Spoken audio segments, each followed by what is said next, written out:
ఏలూరు జిల్లా ద్వారక తిరుమల గురుకుల పాఠశాల నుండి విద్యార్థినిని బలవంతంగా పంపించేశారంటూ సోషల్ మీడియాలో జరుగుతున్న ప్రచారం జరుగుతోంది. దీనిపై స్పందించిన అధికారులు అది పూర్తిగా అవాస్తవమని స్పష్టం చేశారు. గురుకుల పాఠశాలలో చదువుతున్న 5వ తరగతి విద్యార్థిని పుట్టినరోజు సందర్భంగా ఆమె తల్లి, బంధువులు పాఠశాలకు వచ్చారు. లంచ్ బ్రేక్ సమయంలో నిబంధనల ప్రకారం తల్లిని మాత్రమే లోపలికి అనుమతించగా బంధువులు కూడా లోపలికి వెళ్లడంతో సిబ్బంది వారిని బయటకు వెళ్లాలని కోరారు.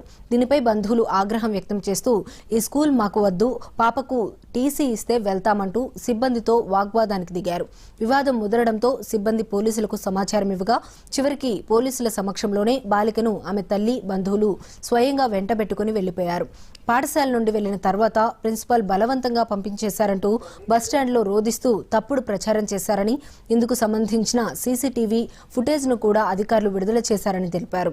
గురుకుల పాఠశాలలో 650 మంది బాలికల భద్రత దృష్ట్యా తల్లిదండ్రులు మినహా బయటి వ్యక్తులను అనుమతించడం నిబంధనలకు విరుద్ధమని, ఈ అసత్య ప్రచారాన్ని నమ్మవద్దని అధికారులు కోరారు. మేడం కేక్ కటింగ్ తీసుకొని వెళ్ళిపోతాం మేడం అని చెప్పేసానంటే, కేక్ కటింగ్ లేదు, ఏమీ లేదు, టీసీ ఎత్తా తీసుకొని వెళ్ళిపో, నువ్వు దూరంగా వెళ్ళిపో ఏంటి, ఎందుకు వచ్చారు ఇంతమంది, అది ఇది అని చెప్పేసానని, ఎందుకు వచ్చారు అని చెప్పేసానని, మీరు రావాల్సిన పని ఏముందని చెప్పేసి అని అన్నారండి. ఇదే అంశానికి సంబంధించి మరింత సమాచారం మా ప్రతినిధి భరత్ అందిస్తారు.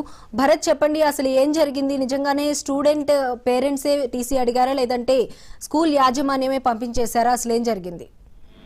తేజస్విని, ఏదైతే కుటుంబ ప్రభుత్వం అధికారులకు వచ్చిన తర్వాత ఏదైతే ఈ సోషల్ వెల్ఫేర్ సంబంధించి కానీ గురుకుల పాఠశాలలో ఉన్నటువంటి విద్యా వ్యవస్థల్ని వాటిని ఎంతో పటిష్టంగా అమలు చేయడానికి అయితే చర్యలు చేపడుతున్న నేపథ్యంలో ఈ విధమైనటువంటి అసత్య ప్రచారాలు అయితే సోషల్ మీడియాలో జరగడం అనేది ఒక దురదృష్టకరంగానే అయితే కనుక చెప్పవచ్చు.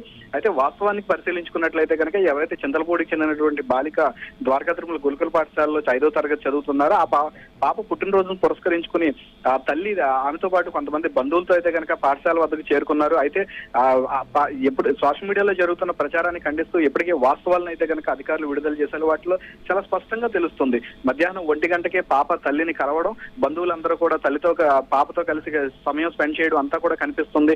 అయితే లంచ్ బ్రేక్ ముగిసిన అనంతరం దాదాపు 650 మంది బాలికలు చదువుకునే పాఠశాలలో ఖచ్చితంగా నిబంధనలు అయితే ఉంటాయి. అది ఖచ్చితంగా ప్రతి ఒక్కళ్ళు కూడా పాటించాల్సినటువంటి అవసరం అయితే కనుక గ్యారంటీగా ఉంటుంది. అటువంటి సందర్భంలో తల్లి కాకుండా ఎవరైతే ఇతర బంధువులు వచ్చారో వారిని లంచ్ బ్రేక్ తర్వాత వెళ్ళిపోవాలని చెప్పేసి స్కూల్ సిబ్బంది చెప్పడంతో ఏ విధంగా తను పంపుతారు, అలా పంపేలా మా బంధువులు వెళ్ళేలా ఉంటే మా పాప తీసి కూడా పట్టుకుపోతామంటూ కూడా ఆ తల్లి గాని బంధువులు గాని ఆ తీవ్ర వాగ్వాదానికి దిగారని చెప్పేసి పాఠశాల సిబ్బంది తెలియజేస్తున్నారు. దాంతో పాటు ఏదైతే వాళ్ళ వాదన ఉందో దానికి సంబంధించిన సీసీ ఫుటేజ్ ను కూడా పాఠశాల సిబ్బంది విడుదల చేశారు. అందులో చాలా స్పష్టంగా ఎవరైతే